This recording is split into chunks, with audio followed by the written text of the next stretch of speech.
Welcome to Englo Listening Podcast. Our slogan is Listen, Learn, Speak English Confidently. I am Ahil, and today we explore a phrasal verb that is used every single day by native speakers. Hello everyone, I am Zara. Today we focus on the phrase set up. We heard it in the Daily Dish when Sarah mentioned her sister. It is a phrase with many meanings, so let us dive deep now.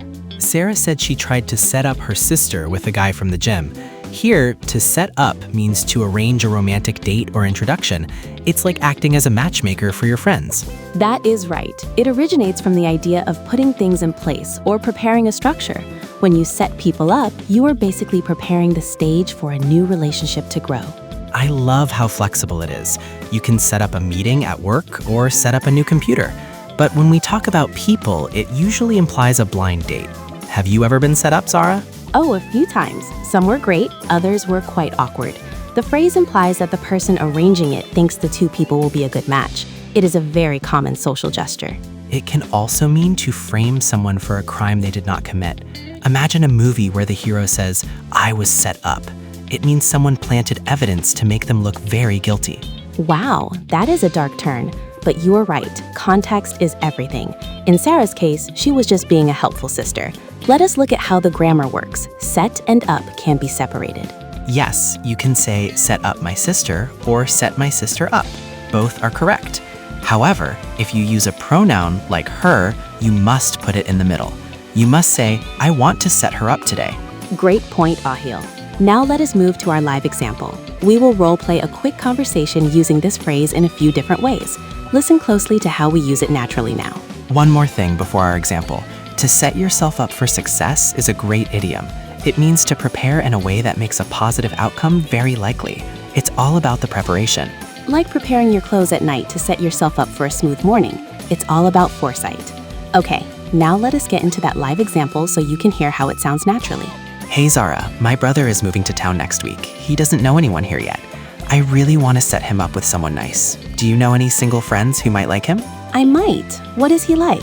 I could set up a group dinner so it feels less like a formal date. That way there's less pressure on both of them. We can set up the reservation for Friday. That sounds perfect. If you could set that up, I would appreciate it. He's a chef, so he loves good food.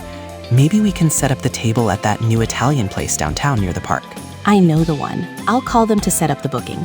I really hope they hit it off. It is always fun to play matchmaker and see if a new couple can actually form from a simple setup. Did you notice how we used it there? Zara mentioned a setup as a noun. A setup can refer to the whole situation or the arrangement. It's a very common way to use the phrase as well. That was a great example, Ahil. You used it as a verb. Note that as a noun, it is usually one word or hyphenated. As a verb, it is always two separate words. That is very important. Good catch. Spelling matters if you are writing an email.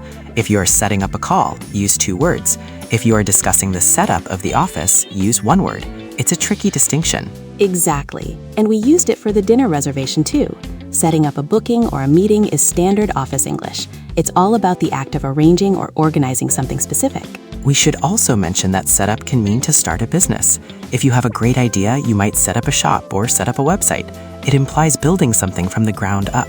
Even in sports we use it. A player can set up a goal by making a great pass. It means they created the opportunity for someone else to score. It's all about that helpful assist, right?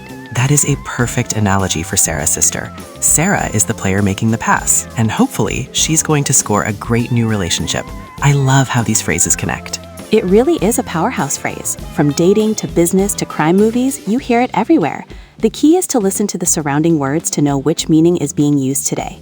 To recap, Sarah used it to mean matchmaking. We also learned it means to organize, to start a business, or even to frame someone. It is a separable phrasal verb that is very common now.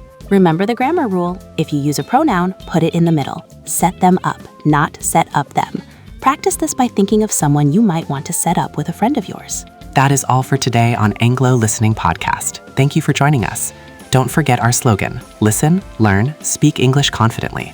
We hope you feel more confident already. See you next time. Keep practicing your English and try using setup in a sentence today.